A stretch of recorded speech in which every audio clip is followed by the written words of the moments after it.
Continuous ব্যবহার করো বা যখন তুমি ভাইভা ফেস করবে সেটা তোমার পক্ষে যাবে না।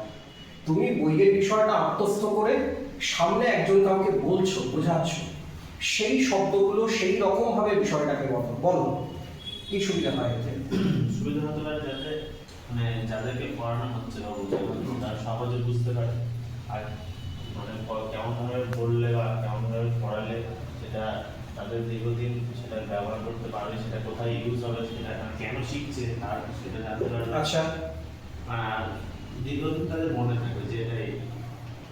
আর একটা পয়েন্ট আমি চাইছি, বল কি মনে হয় এই দুটো পয়েন্ট? পয়েন্ট হচ্ছে যাতে তাদের বোরিং না লাগে, মানে সেটা শিখতে তারা আগ্রহী ভাবে মানে শিখতে পারে। একটু পার্সপেক্টিভটা চেঞ্জ করো। আমরা এতক্ষণ পর্যন্ত বললাম যারা শিক্ষার্থী তাদের পক্ষ থেকে, যিনি শেখাচ্ছেন আরো তো মানে প্র্যাকটিস হতে হতে পড়ানোর কৌশলটা আরো ভালো। না না, প্র্যাকটিস হতে হতে গেল, তার মানে প্রথম ব্যাচে যাদেরকে তিনি পড়াচ্ছেন তারা তো ডিপ্রাইভড হলো, প্র্যাকটিস হয়নি এখন না, বিষয়টা সেটা নয়। যিনি শেখাচ্ছেন তারও তো একটা ভাবনা, চিন্তা, পরিশ্রম আছে। আমরা যে কোনো কাজকে কি করতে চাই, আমরা সেটাকে অনেকটা সহজ করতে চাই। স্মার্টফোন কেন আমার কাজকে সহজ করে দিচ্ছে, তাহলে স্মার্টফোন যেভাবে আমার কাজকে সহজ করছে, টিচিং প্রসেসটা সেটাকে সহজ করতে হবে। তো মানে আমি যদি সহজে তোমার কাছে আমার বার্তাকে কনভে করতে পারি এবং তুমি ঠিকভাবে বুঝে যাও, তাহলে আমারও পরিশ্রম লাভ হোক, তুমিও সহজে বুঝবে। তার মানে এটা শুধুমাত্র শিক্ষার্থী কেন্দ্রিক নয়, শিক্ষক যিনি, শিক্ষককেও কিন্তু বেনিফিট দিচ্ছে। কি না, তুমি যত জটিল করে বিষয়টা বোঝাতে, এখন ওই যে বললে মনোবিজ্ঞান সম্মত পদ্ধতি, তুমি যাদেরকে পড়াচ্ছ তাদের যদি সাইকোলজিটা বুঝতে পারো, তাহলে তোমার পক্ষে অ্যাড্রেস করাটা সহজ হবে আমি কোন পথে এগোবো। বোঝাতে পারলাম ব্যাপারটা? সুতরাং এটা উভয় তো কাজে লাগে। তা আমরা এই শব্দটা বা এই ধারণাটা কোথায় পাচ্ছি? দুটো ক্ষেত্র মাথায় রাখবে, আমি আসছি সেখানে। একটা হচ্ছে যে আমাদের শব্দের উৎপত্তি, আর একটা হচ্ছে বিষয়ের উৎপত্তি। দুটো একটু আলাদা, যদিও দুটোর মধ্যে কিন্তু সাংস্কৃতিক যোগাযোগ রয়েছে। আমি মুছে দিলাম এটা। আমি প্রথম যেখানে চলে আসবো সেটা হচ্ছে শব্দের উৎপত্তিটা, তারপরে আসবো আমি এটার যে উৎস, মানে একদম ঐতিহাসিক ব্যাকগ্রাউন্ডটা কিভাবে আসছে। আমরা যখন বলছি এই যে শব্দটি, এটার দুটো উৎস।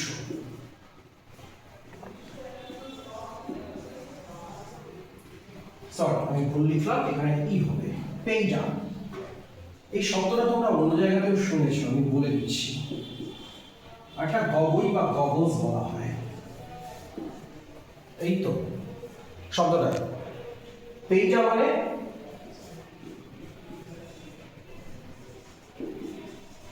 শিশু। আচ্ছা, চিকিৎসক শিশুর বিশেষজ্ঞ কি বলে? এক্স্যাক্টলি, পেডিয়াট্রিক বলা হয় না? বাচ্চাদের একটা খাবার পাওয়া যায় না, পেডিয়াশিওর? কোথা থেকে এসছে? সব এই শব্দ থেকে এসছে, ওই একই অরিজিন। আর গবজ হচ্ছে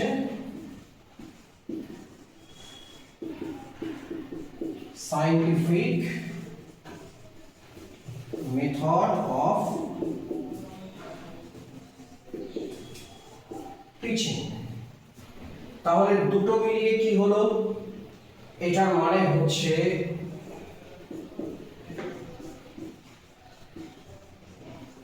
শিশুদের,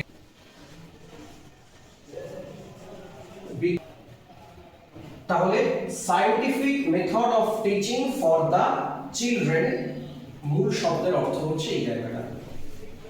ক্লিয়ার এই পর্যন্ত?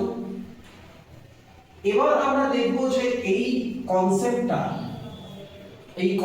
ডেভেলপটা করলো কি করে। একটা কনসেপ্টের তো ডেভেলপমেন্ট থাকে, সেই ডেভেলপমেন্টের জায়গাটা এবার আমরা একটু দেখবো। আগে লিখে নাও এটা। অ্যাকচুয়ালি এই কথাটা বা এই ধারণা, এটা কিন্তু আমাদের আধুনিক যুগের থেকে শুরু হয়েছে এমনটা নয়। ইনফ্যাক্ট এটা যে আমাদের এই যে দেশীয় কোনো শিক্ষা চিন্তার অংশ তা কিন্তু নয়। তোমরা শিক্ষার ইতিহাস অলরেডি পড়েছো, যখন ডিএলএড পড়েছো বা বিএড পড়েছো, সেখানে দেখেছো যে আমাদের ভারতীয় যে শিক্ষা দর্শন, সেই শিক্ষা দর্শনে গুরুগৃহের একটা জায়গা ছিল প্রাচীনকালে। গুরুগৃহে থেকে শিক্ষা লাভ, যে কারণে বলা হচ্ছে গার্হস্থ্য জীবন। এই গার্হস্থ্য জীবনটা অতিক্রম করার পরে তিনি সংসার জীবনে প্রবেশ করবেন। ভুল বললাম, ব্রহ্মচর্য অতিক্রম করে তিনি গার্হস্থ্য জীবনে প্রবেশ করবেন। ইউরোপের ক্ষেত্রে গল্পটা একটু অন্যরকম, স্বাভাবিক, কারণ প্রত্যেকটা সমাজ, তার গঠন, তার সংস্কৃতি আলাদা হয়। একটা সময় ইউরোপে তোমরা জানো যে মধ্যযুগ, সেখানে সামন্ত প্রথা ছিল, সেখানে সামন্ত প্রভু থাকতেন এবং যে সিস্টেমটা ছিল ম্যানর ব্যবস্থা, ম্যানর সিস্টেম কাইন্ড অফ প্রচুর পরিমাণে জমি, সেই জমিকে কেন্দ্র করে একজন তিনি তার সেই জমিগুলোর সম্পত্তি, কিন্তু তিনি সেগুলোকে সরাসরি নিজে শারীরিক পরিশ্রম করে সেখানে কোনো ফসল উৎপাদন বা কিছু করেন না।